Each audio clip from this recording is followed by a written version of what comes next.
How you doing, family? It's your boy Kasim, aka Showtime, here again at Black Power Rise. You know, I want to say this, people. I've said this before, there's different levels to success. And yes, I've said that you have to want it. You have to want it more than people who are supporting you.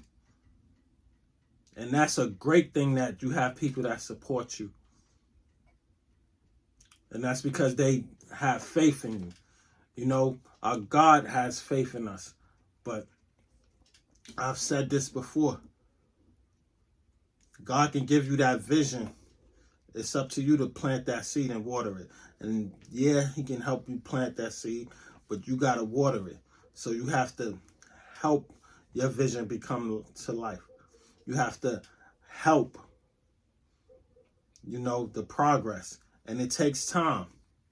A tree doesn't just grow overnight. So sometimes I'll start with myself on this one. When I first started writing, I didn't just jump into it just like that. I researched the thing. I researched about writing.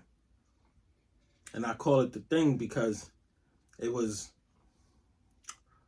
a book, but at the time, that's what my grandmother was calling it, because I shocked her, I would say, when it came to me wanting to learn new things, because she thought I was just into basketball and, partying and stuff.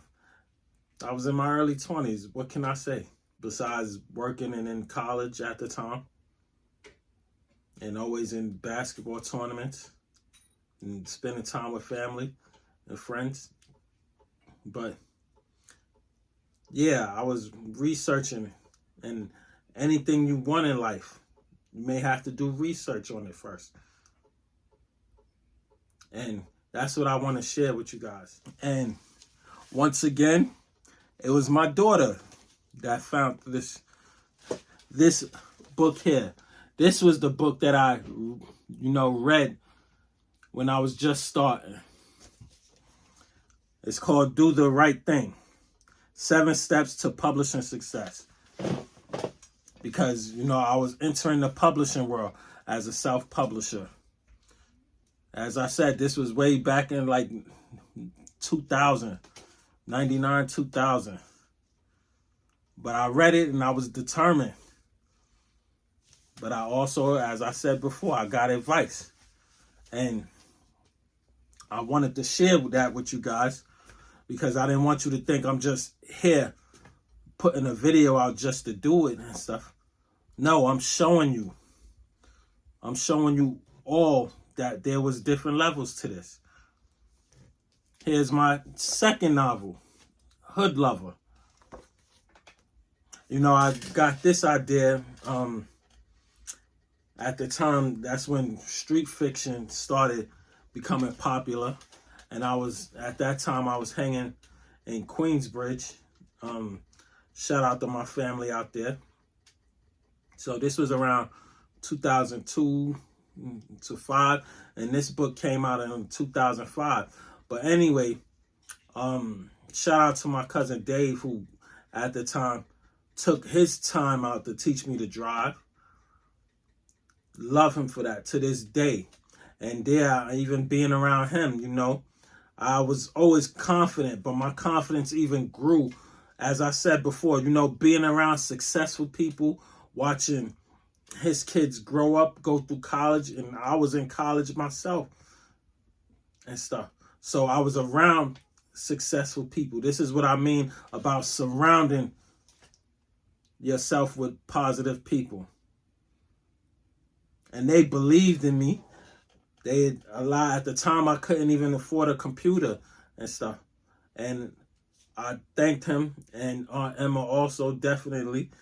I used to, now that I'm talking about this, I can remember I was typing with one hand or one finger at the time when I wasn't good at it because I wasn't practicing every day.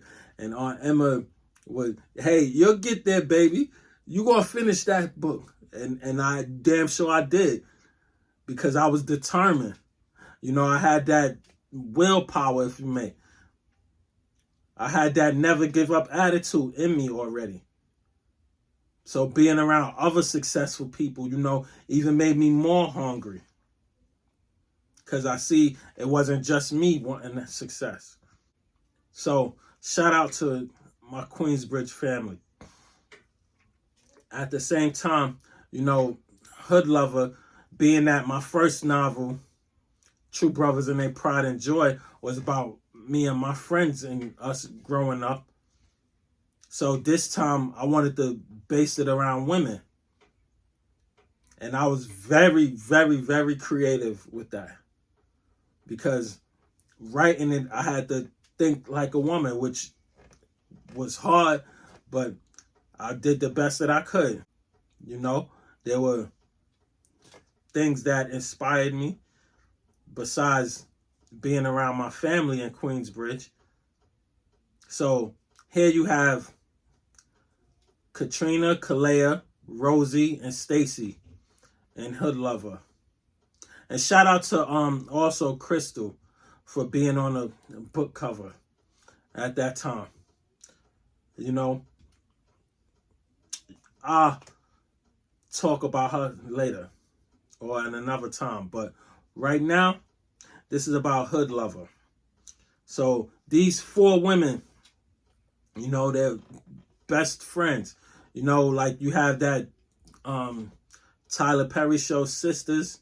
I had this book out that was something similar to that, but nothing like it because each one of these girls were, you know, college ones, but there was some that just had a hard life.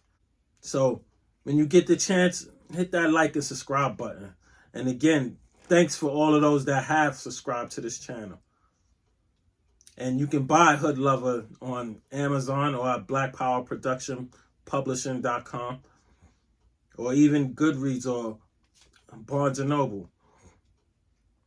And also, yes, Hood Lover, I'm working on that TV series. It's already written. So look out for that. And as I said, so you have these girls that were hungry, and then you have one of my other friends who was in it, my boy Clive, who I had made a character in it. And, you know, you have Hassan, and shout out to him. I used to go to this program around that time called The Door. My old mentor, Mr. Dalton, had took me to. And while I was in college, you know, I met Hassan, and he was another one that was a positive brother out there. So I had asked him, and he said no problem at all. So that's when, like I said, I was very, very creative. So because Katrina's family, you know, they're, how can I say, high class people. But because Hassan is in his community, you know, as a mentor and at the same time tutoring, and as well as he's a teacher, the parents didn't think he can afford their daughter. And plus because he lives, you know, in the projects, which is Queensbridge. But buy that book and read it, everyone. This here is Hood Lover, my second novel. So I'm going to read to you some of Hood Lover here in chapter 1. Katrina. It was raining on April 2006 on a Thursday afternoon. Most New Yorkers were enjoying the April showers. I still couldn't seem to erase it from my mind. How could he do this to me? After all the things I've done for him, I had just came from a photo shoot in Paris as I reached for my house keys to open my door. I opened the door and walked into my apartment. I heard noises, a lot of moaning. I could still picture it. "What the hell is going on here?" I shouted as I entered my bedroom. "Katrina, baby, you're home early." Darren was right. I wasn't due home until Monday morning, but there was no more talking. I immediately started swinging for that bitch. Stacy, my so-called best friend, slept with my fiance behind my back. Darren grabbed my waist because he knew I was ready to go off. "Please, Katrina, let me explain. Katrina, baby, I love you." Wham! I punched Michael right in the face. "Motherfucker, you expect me to believe that shit? Now I should slap your ass again." But I quickly paid the price for that. Next thing you know, I was bleeding from my nose and on the floor.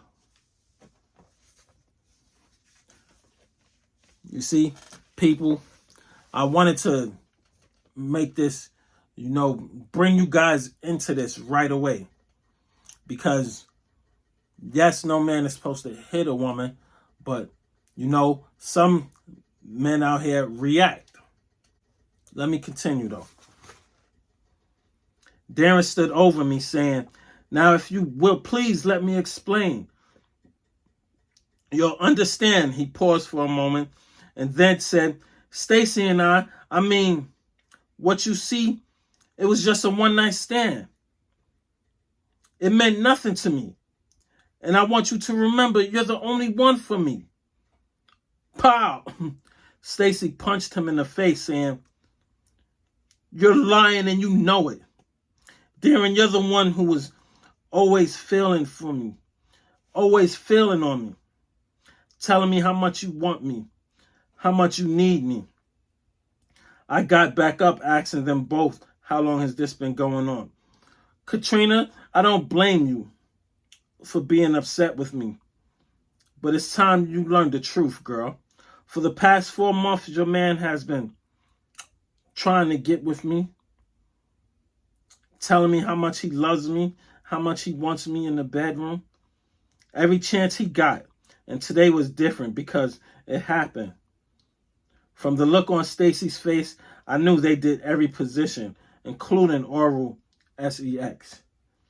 I quickly threw off the engagement ring and kicked them both out of my apartment.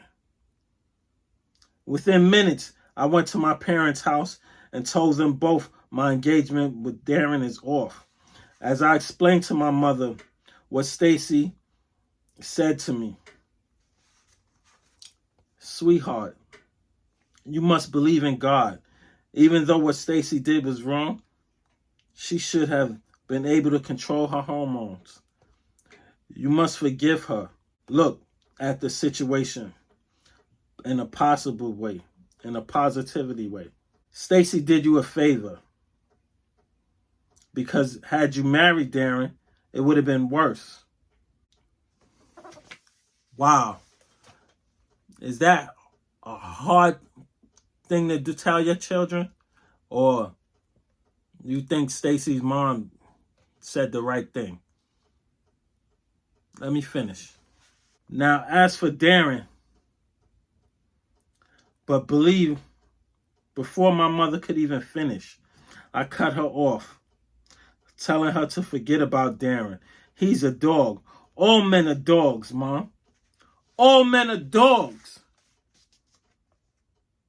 Everything I've done for him, bailing his ass out of jail.